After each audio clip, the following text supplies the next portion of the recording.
What is history? Do the events of the past truly shape our modern day? Or is it simply our memories of it? Can we ever truly understand how history has led where it led?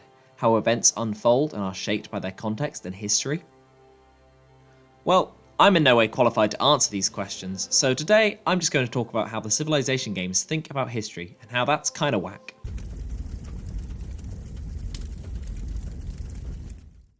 To start off with, I love the Sid Meier's games. Pirates is still a lot of fun. Colonization is an interesting tactical game, if deeply problematic. Most importantly, of course, is Civilization 5. I've played over 500 hours of that game, one of my top 5 most played games, I believe. I also enjoy Civ 6 quite a bit, if that is a controversial opinion. I think the huge amounts of Civ I played in secondary school did help shape me a lot, and probably helped to create my interest in history. So in a way, this is kind of like the pupil coming back to defeat the mentor, except not in a cool way. All this is to say, I'm not going to say in this video that the Civ games are bad. Many of the criticisms, as they are in this video, I know come from the fact that the series is trying to blend history into gameplay mechanics. But in doing so, it unintentionally or intentionally gives its audience a particular view of how history works and progresses. Again, this doesn't mean the games are bad. By being aware of this, we can engage with the game in a critical and healthier way, as applies to any media really. I hope this video helps you, the viewer, to think about history itself in a more nuanced way, and appreciate the games in a more complex way. For those who haven't played, firstly, why did you click on this video? Secondly, let me briefly go over how the game works. In Civ, you pick a real-life civilization, and have to guide them through human history to achieve dominance over all other civilizations. You construct cities, research new technologies, develop your culture, and found religion. Under your guidance, your nation must maintain itself, construct great wonders, and find great people to finally come out on top in the game of human history.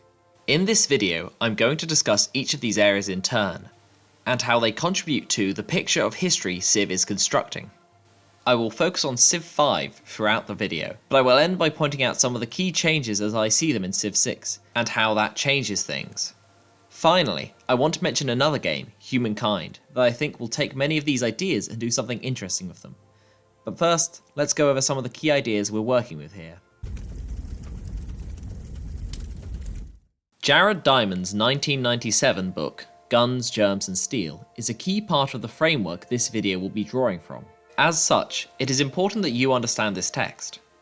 Diamond proposes that the way human history has developed is not based upon any inherent differences in populations, that people who are less technologically advanced aren't so because of any lesser intelligence. In effect, he rejects racialized explanations of human history. His view was developed by his time working as an anthropologist with the native peoples of New Guinea. He therefore looked for a different explanation. He remarks you need someone with a huge breadth of knowledge on various subjects to carry out such a study, then reminds the reader that he is such a polymath and is so perfectly suited. His conclusions are that geography is the key in explaining the different development of human history. The Spanish conquistadors who met the Aztecs were the greater force because their society had developed guns, germs, and steel. Various factors allowed the development of agriculture, mainly around the evolution of plants that were suited to cultivation. Plants which had large seeds and little in the way of fibrous stems like wheat. The east-west axis of the Eurasian landmass allowed for the transfer of crops, booms in population which then caused the development of diseases and immunity to them. The numerous competing states and their close connections allowed for the transfer of technology and adoption. Finally, various harder to pin down cultural factors shaped European societies as those most equipped to subjugate and dominate the societies of the New World. This summary doesn't do justice to the scope of Diamond's study, and it's really worth reading if you haven't before. The most important feature to draw from his study is the complexity of human history and development, and the centrality of geography to it all. I am taking his argument as true here, and whilst I might find ways to nuance it with time, for the most part I do believe it to be convincing. So then, now we know how Diamond thinks of history, let's consider how Sid Meier thinks of history. Archaeologists, such as Carenza Lewis and Richard Muir, are proponents of the importance of studies of rural settlements. Historically, the city is a minor part of most people's existence. In truly outstanding cases, cities could have enormous populations. Rome was said to have a population of 1 million during the height of the empire, although that is disputed. Baghdad may have housed 2 million under the Abbasid Caliphate. In the Far East, Chinese cities may have housed larger numbers still. But in most cases, until the modern period, that is, after 1750, the city's populations may have ranged from 50,000 to 200,000 in truly massive cases. It's believed 90% of people lived in the rural countryside. The flip to 90% urban doesn't come until about the end of the 19th century, at least in England. From the perspective of a social historian then, a historian focusing on the experience of the individual, the village can tell us an awful lot about the past as well as rural settlements in all its forms. Civ, however, disagrees. In Civ 5, the city is all there is to human history. Your game starts proper once you settle your first city. Prior to this, the only technology that exists is agriculture. You can't develop any technology, culture, faith, or money, although that one is fair, without a city. The technology of nomadic peoples tends to be similar. There is no time to develop printing presses if you can only take carryable possessions with you. However, there is a jump between being a settled population and being a city-dwelling population. Building a city presupposes a settled farming population who can supply the city with the food to feed craftspeople, bureaucrats, and rulers. Civ seems to presume that as you settle the city, the lands you control are now being farmed and people are able to be fed. Cities did, of course, act as administrative centres. From there, you could organise to collect taxes in the form of food supplies from your farming population and upkeep the bureaucrats you needed. When larger states collapsed, rulers of individual cities would often fall back on existing networks of taxation they possessed to create their own state and rule, such as in the new Andalusi kingdoms after 1031. Culture and faith are more esoteric than technology. What we call culture is hard to pin down. All human societies, after we evolved into humans, certainly created art in their way. Faith too. People certainly believed things. Modern nomadic peoples have beliefs. Faith as a resource in Civ, though, doesn't appear until you build a temple, so we might consider faith to be that which a state can manipulate. There is a difference between sedentary lifestyles and city dwelling, a distinction Civ doesn't make.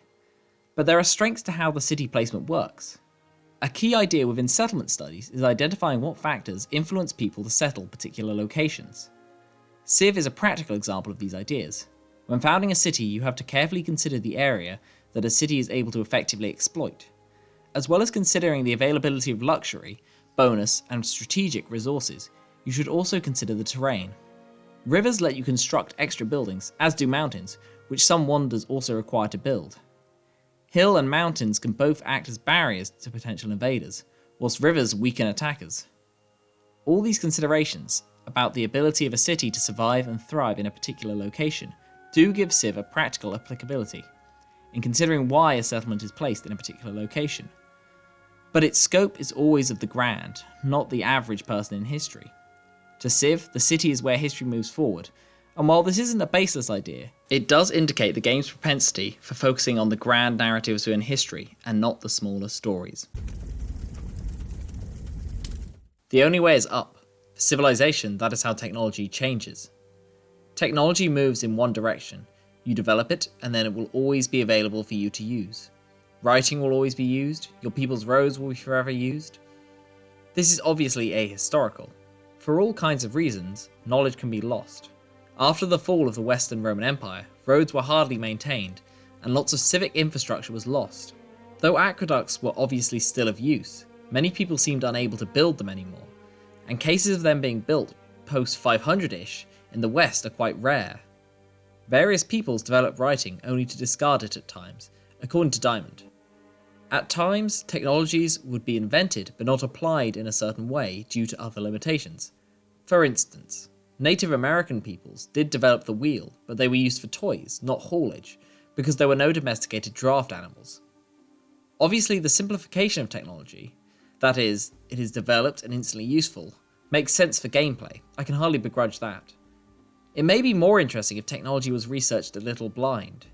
You could push towards a certain thing, say military technology, but they might develop something a couple of rungs ahead on the tech tree that isn't usable until you get earlier ones. But that's just gameplay ideas. What is more interesting to me is that technology can't be lost and will always improve your society.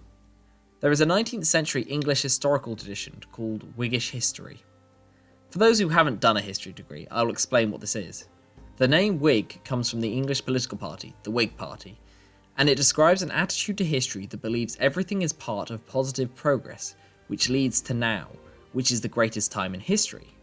It's a deeply stupid and problematic view. It generally charts the growth of democracy in England, with the first great victory in the Magna Carta, although its proponents were writing long before universal suffrage.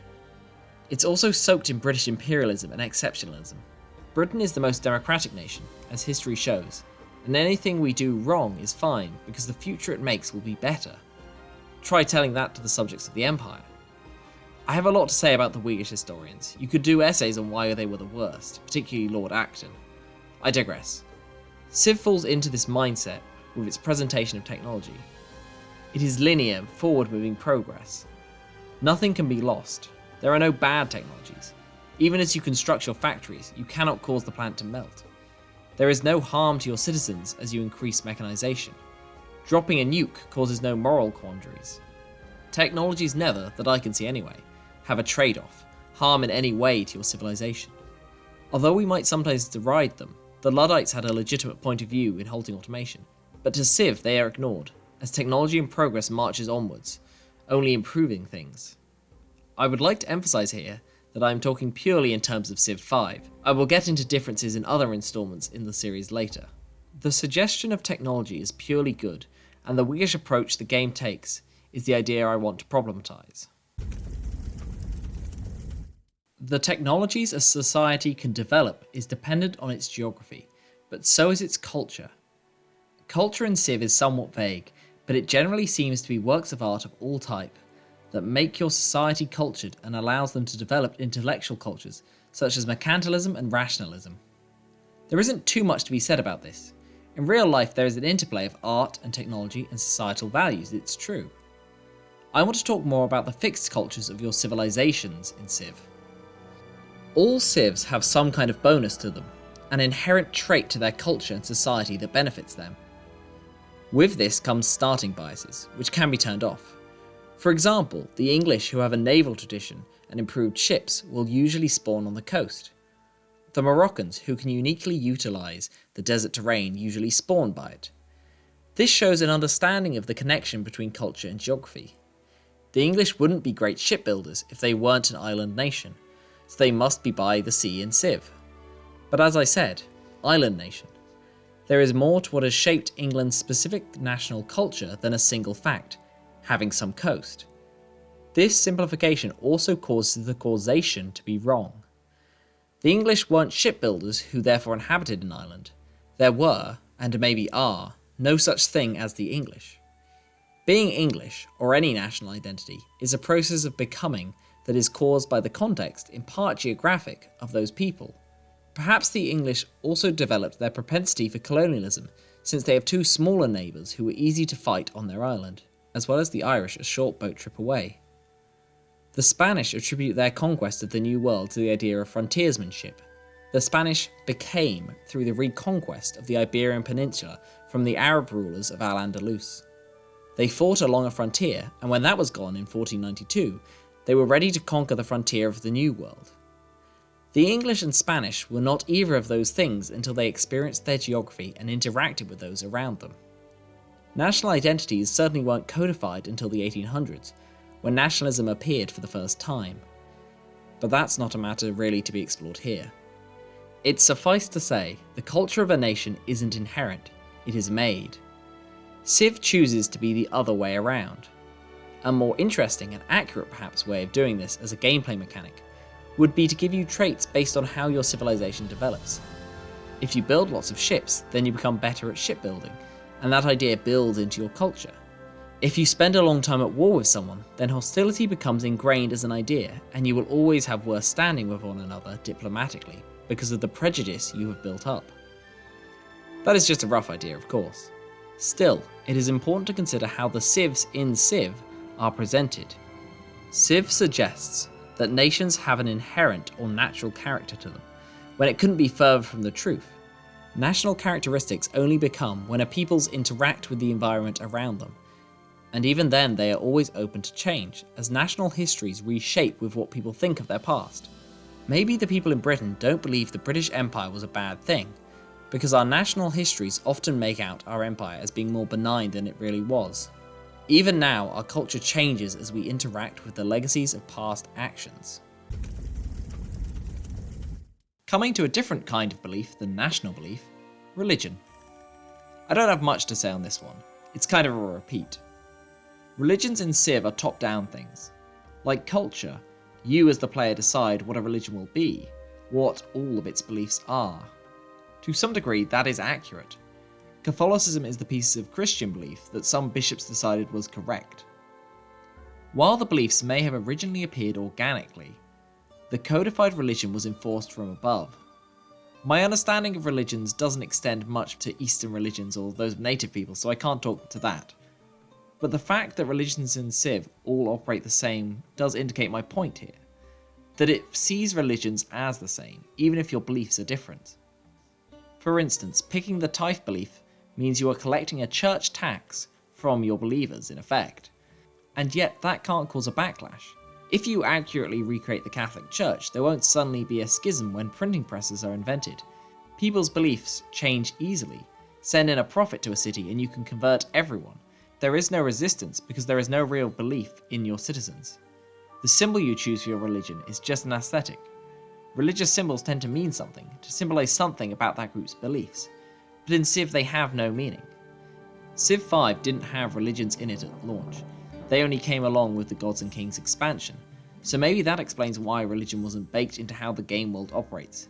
Instead, it is purely an aesthetic, an appearance you give a Civ, but that ultimately is nothing more than a way to get minor gameplay improvements. From religion to the running of the state. Not the most logical connection, but I promise it makes sense to me. Religion in Civ is entirely top-down. The state decides what beliefs are allowed and followed. In the Roman Empire, it is true that the state legitimized religions, but they legitimized most of the ones they brought in, so the empire could keep order. States often give off the illusion of control when they are far less stable than people sometimes think. The early Soviet Union understood this, making decrees to legitimize the seizing of land by the peasants to give off this illusion. Civ seems to buy into the idea that states are able to fully police their lands and enforce laws. Once you found a city, you have borders that are enforceable. That is, other civs can't cross units into them, save for trade units, without open borders or being at war with you. In reality, it's unrealistic to think that it would be possible for most of history. Ancient polities tended to fall after a single battle. The idea that they could stop anyone coming into their lands is a joke. And yet, in Civ it is possible. Much as your people's culture remains unchanged forever, the state of your Civ will be in power forever. Even if you change ideologies in the late game, you are effectively a god king until the end. Obviously, it would suck if the game said, your dynasty has been overthrown, and suddenly the game ended for you, but some sense of instability would be good. If your people are unhappy, barbarians can start spawning in your lands to cause trouble, but that isn't the same as a rebellion. They aren't people with a clear intent. All they do is burn stuff, not try to seize power from you. Information, too, is rarely so readily available. One city a state could manage perfectly, but once you're bigger than that, it becomes increasingly hard to manage and be aware of everything going on. Perhaps the game would be more interesting if you were at once struggling to make your empire more complex, so it could do more, and yet also ensuring you had ways to monitor what was happening, so all of your information was up to date. Speaking of correct information, there is no such thing as corruption in Civ. Your officials can't secretly be taking bribes or fudging the numbers. Instead, all people within the Empire are loyal to you, feeding you only the truth. One of my tutors always tells us, the sign of a functioning state is corruption. If people are in there to make money and get ahead in their careers, it proves there is a way for the state to collect taxes that people can skim the top off. Power is handed to people for their competency, which means people can bribe their way into those positions instead. It's an interesting way to assess the success of the state, for sure, but it highlights another flaw in Civ's conception of history. Speaking of people in positions of power, it's time we got on to the great people in Civ. Great people and great works are important to your success in Civ. Although you could win without building a single wonder or gaining a single great person, it would be much harder. I'm sure many of you have heard of the great man theory of history, that history is only moved forward by great men. Much like the Whigs, it's something largely considered outdated. With the 20th century came the great Marxist historians such as E.P. Thompson and Eric Hobsbawm, and others who considered the history of the common people. Thompson's The Making of the English Working Class is considered a foundational text in social history, in which he declares that he is seeking to rescue the poor stockinger, the Luddite cropper, the obsolete hand-loom weaver, the utopian artisan, and even the deluded follower of Jonas Southcott from the enormous condescension of posterity. Thompson wanted to remember those forgotten who were against the prevailing currents of history. Again, Civ's Whiggishness ignores such stories. Civ's presentation of history is naturally at odds with such a personal account of history, as you grapple with building nations. It does also put a lot of emphasis in the great, on people and things it considers to have had a major impact on human history and culture. Even so, Civ does balance a fine line between great people and a focus on society. One of the biggest counter-arguments to the great person model is the idea that people are shaped more by their society. No great scientist was born great, instead the context of the world made them great. Civ places an emphasis on the great, but in order to create great people, you need to focus your society towards that field. Having scientists will give you more great scientist points. The great only appear from the unremembered of history. If there was a flaw to this conception, it would be that the focus of their science is wholly directed by the state. The scientists will direct their research to whatever you wish, but again, this is an issue that's already been covered. The balancing between the great and the ordinary of society is still very interesting, however. Obviously, a game needs a win condition. You can't just play for 10 hours and then finish with no outcome. In previous Civ games, I believe you could win collectively, but Civ 5 doesn't provide such an option. There are 5 win conditions: technology, culture, military, diplomatic, and time. Time is just if you fail to achieve any of the others and the game decides a score based on a mixture of factors, so we'll ignore it for now. The other 4 are all about dominating the other civilizations in some way. Technology is showing your superiority in colonizing space first, which theoretically would give you greater access to resources than anyone else. Culture is achieved through overcoming your opponents with tourism, forcing all civilizations to look at your culture instead of their own. Military is the bluntest, simply capturing the capitals of all other civs, proving your military dominance. Diplomacy requires you to be voted as world leader, which I suppose is even more blunt. The common thread, although only military has called it, is domination. The way a civilization becomes the most impressive is by domination of all others. This leads to my problem with the name of the games. They are less about civilization than about imperialism. Your collection of cities is referred to as an empire after all. Culture and diplomacy victories show less traditional imperialism. Cultural imperialism, something the US could be accused of in particular, is about dominating another culture with the standard values of your culture, forming a hegemony over the imperial subjects. In Civ, this is apparent in the tourism mechanics. As you are becoming more dominant over a culture, they take less time to come under your control after an invasion, suggesting they are more acclimatized to your cultural norms and thus accepting of political rule. Imperialism via international political bodies may be spoke of less, but it is no less harmful. If your society holds large sway in something like the UN, then it is hard for societies less powerful to resist you if you impose trade restrictions when they don't allow you to take their resources. Technology is very much the odd one out in this case though, I will admit. To say the game through its victories is about imperialism isn't a direct criticism. It's just that it brands itself as about civilization, a more ambiguous concept I will admit. In her book, Civilizations, an adaptation from the 2018 BBC documentary series of the same name, Mary Beard proposes that understanding what a civilization is about understanding how they depict themselves and view themselves in relation to others and the divine. It's far more vague than Civ's understanding, and it's more interesting for that. But crucially, it does tell us one thing. Civilizations are more than just about domination of one another. Victories based around more abstract ideas or harder to pin down conditions, such as the welfare of your citizens or their own cultural enlightenment, might be difficult to make a game around, but it would certainly be interesting to see attempted. We come now to comparisons to the newest game in the series. Whilst many of the base issues I've highlighted exist in Civilization 6, there are some key changes that give it a more interesting angle. In general, Civ 6 is trying to be more dynamic, and the DLCs have only continued along this trend. For one thing, the state seems less stable than in Civ 5. Until you research early Empire, you can't control your borders, meaning anyone can come and go. With the first DLC, Rise and Fall, cities became able to rebel. If their loyalty drops, then they become independent. The idea of loyalty reflects how most rulers rely on local elites to wield power in their name. But the limit comes from the fact that these rebel cities soon come under the control of another empire, or your own again, once enough pressure is put on it. In reality, whilst this can happen, it's also the case that rebels do go on to form their own nation, such in the case of many colonial empires, most notably America. Civ lacks the ability for a new nation to join halfway through a game, but were that possible it would be interesting. The latest DLC, Gathering Storm, makes the environment of the planet more dynamic, although I should note I haven't played this yet myself. Most interesting to me is the inclusion of climate change. As you use more and more fossil fuel for power generation, you cause greater damage to the planet's climate.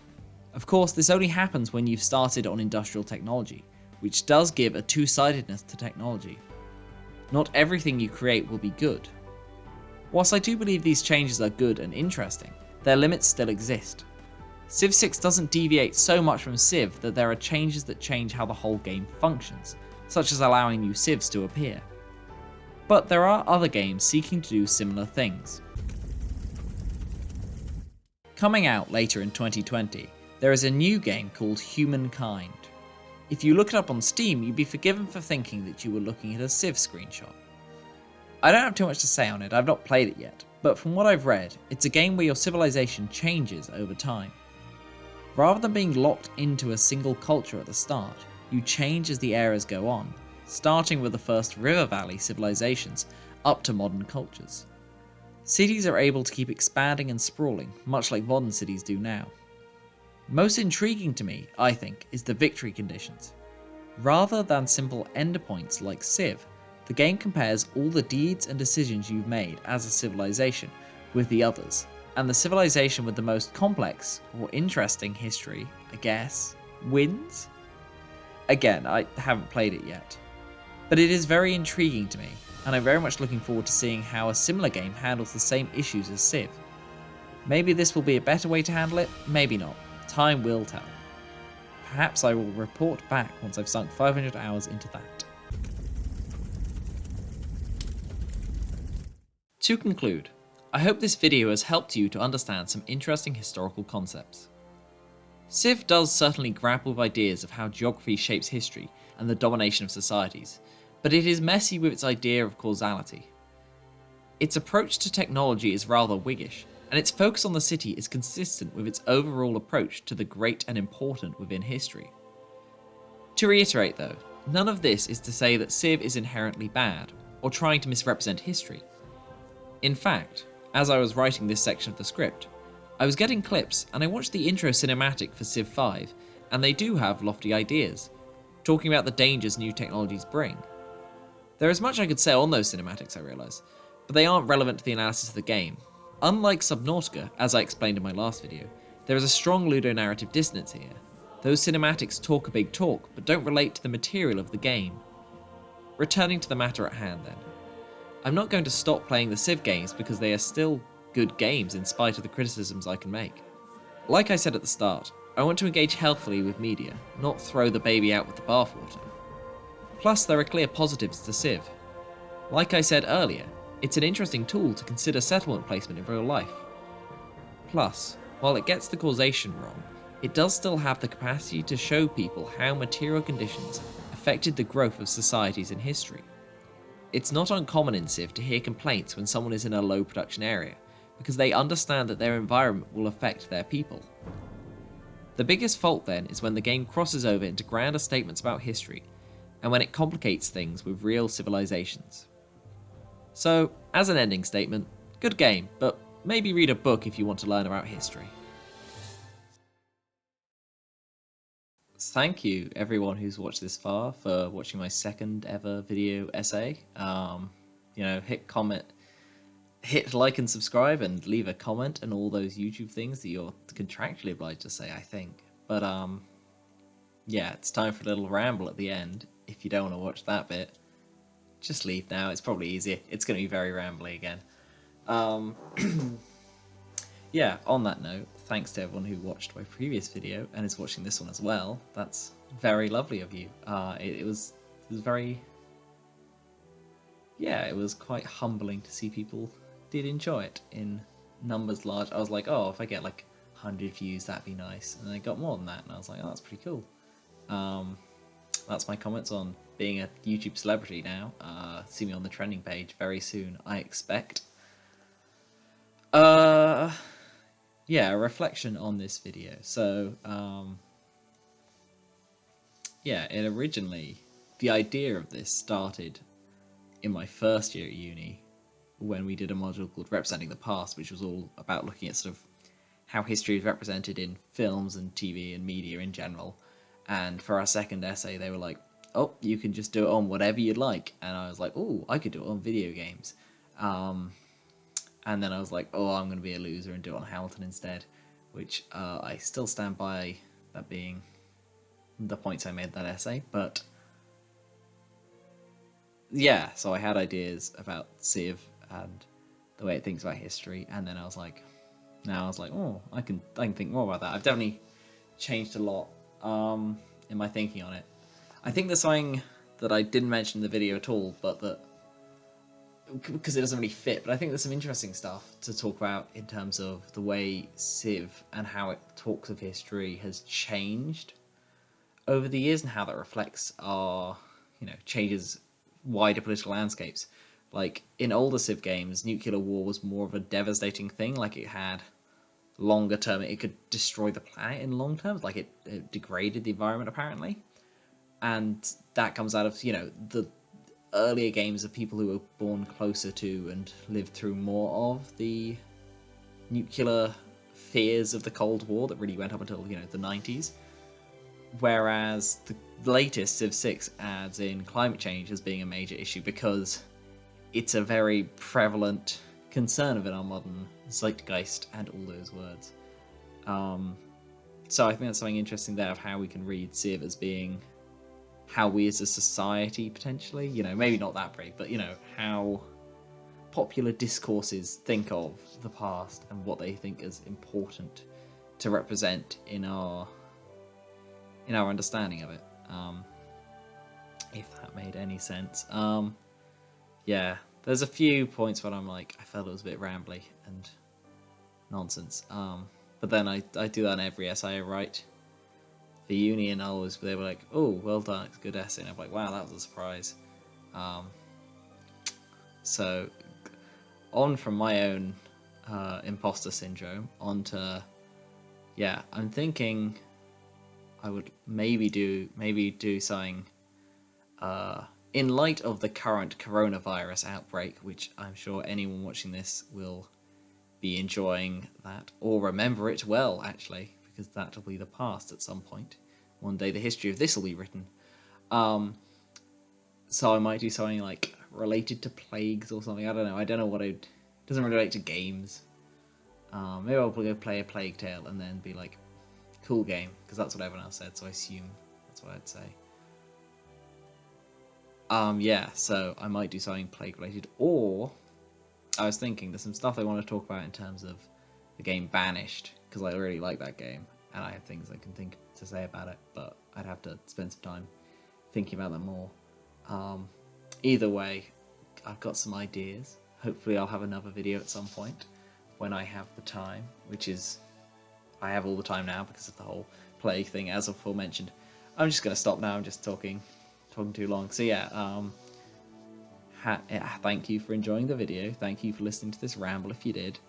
And yeah, stay safe out there, wash your hands, stay inside, watch some more videos, I guess. Yeah, have a great day, have a lovely day.